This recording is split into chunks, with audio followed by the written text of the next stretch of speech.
Salut! Aujourd'hui, nouvelle vidéo, sur un sujet qui me tient d'autant particulièrement à cœur, celle de la course aux étoiles au XXe siècle. Et je préviens, le prêt qui me dit que ça a été tourné en studio, eh ben je lui pisse à l'arrêt. Oh, ça c'est pas très gentil.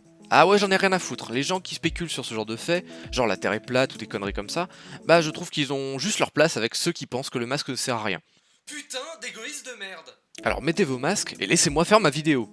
Donc la course à l'espace. Pour commencer à en parler, on va partir d'abord en 1944. Et si tu es déjà confus parce que les gens retiennent généralement la date de 1969, bah sois patient. Ouais, attends 2 secondes. Donc, 1944. On retrouve l'Allemagne nazie en pleine Seconde Guerre mondiale qui conçoit ses petits V2, des missiles capables d'atteindre près de 100 km d'altitude, donc de sortir de l'atmosphère. C'est la première prouesse de l'industrie spatiale de cette époque, et c'est cette architecture-là qui va être améliorée ensuite pour les fusées qu'on connaîtra plus tard. Après la récupération des plans par les vainqueurs de la Seconde Guerre mondiale, à savoir l'URSS et les USA si vous l'avez pas. Absolument, oui, on lui a pris les plans et on les a donnés aux Américains. Voilà. C'est ça, absolument. Après la guerre, vous savez qu'on enchaîne sur la guerre froide, la division du monde entre deux géants, américains et soviétiques, qui exercent une très forte influence sur les pays de leur bloc, à l'est et à l'ouest. Cette rivalité, elle va se manifester de bien des façons, et la course aux étoiles en est une facette. L'espace ça séduit, et je suis le premier à rêver qu'un jour l'humanité aille dans l'espace.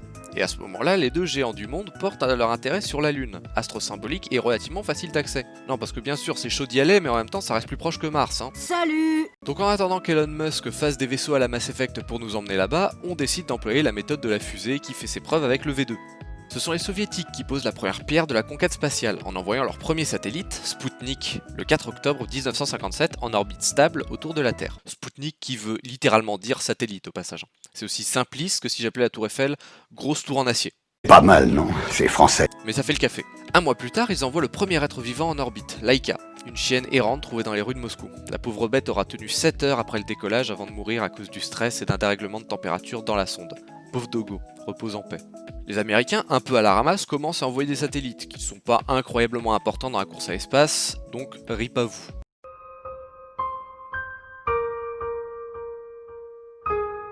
Les soviétiques sont chauds bouillants, et en janvier 1959, ils envoient la première sonde qui quittera l'orbite terrestre et survolera la Lune. Elle sera perdue autour du Soleil. Elle commence déjà à polluer, c'est super. Et puis viendront les premières sondes photographiques qui prendront des images pour l'époque inédites. Sensationnel. Donc ça commence à en faire des sondes, et c'est pas encore fini. C'est pas fini. Puisqu'il faut attendre encore 2 ans avant qu'on ait réellement un être humain en orbite.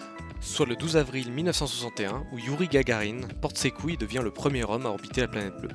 Et si le nom vous dit rien, bah c'est quand même vachement triste. Le type a quand même passé 8 heures seul dans sa capsule, sans contact radio, à orbiter là où personne n'était jamais allé. Et pas grand monde est capable de le nommer, alors retenez au moins son nom. Suivi ensuite d'Alan Shepard, qui sera le premier américain en orbite, mais c'est après donc c'est moins bien. 2 ans plus tard, le 16 juin 1963, c'est au tour de la première femme d'aller dans l'espace, avec le vol de Valentina Tereshkova, et ça bien avant les Américains, puisque c'est Sally Ride qui le fera en 1983. Bordel! Ça fait beaucoup là, non? Allez, on reprend et rate des trucs à raconter. On va passer rapidement sur les missions hors orbite terrestre, puisqu'il est vrai que si la course à l'espace a pour destination la Lune, il y a eu pas mal de missions à destination d'autres planètes, ou juste dans l'espace profond, à des fins de recherche scientifique. Le 14 décembre 1962, par exemple, la sonde Telstar survole Vénus alors qu'elle n'est pas incroyablement utile pour la course à la Lune. Mais bon sang que c'est impressionnant pour l'époque. 3 ans plus tard, c'est Mars qu'on survole le 14 juillet 1965. Mais restons au secteur Terre-Lune. Et on va accélérer en omettant volontairement toutes les petites missions intermédiaires. Allez, RIP. On a pu le voir, l'URSS était pionnière de la conquête spatiale sur pas mal de choses. Mais en ce qui concerne l'exploration lunaire humaine, ce sont les Américains qui reprennent la tête avec leur programme Apollo. Prenons le temps d'en parler un petit peu quand même.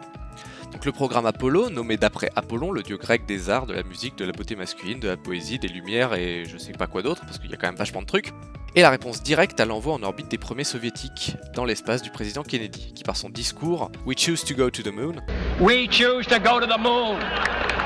We choose to go to the moon. En 1962, affirme sa motivation d'aller sur la Lune. Non pas celle-là. Mieux. Le programme Apollo prévoyait une vingtaine de missions, certaines avec plus ou moins d'importance que d'autres. Les premières missions ont concerné les lanceurs de la fusée Saturne 1, 1B et 5. Mais les missions les plus importantes sont les missions habitées d'Apollo, initiées avec Apollo 1 qui a été un échec cuisant, au sens propre, puisque suite à un incendie du module de commande lors d'un essai, les 3 astronautes ont perdu la vie en 1967. On va surtout se souvenir d'Apollo 8, la première orbite lunaire habitée, d'Apollo 13, la mission échec et miraculée, où l'équipage entier a réussi à revenir vivant après l'explosion d'un réservoir d'oxygène dans la sonde dans l'espace.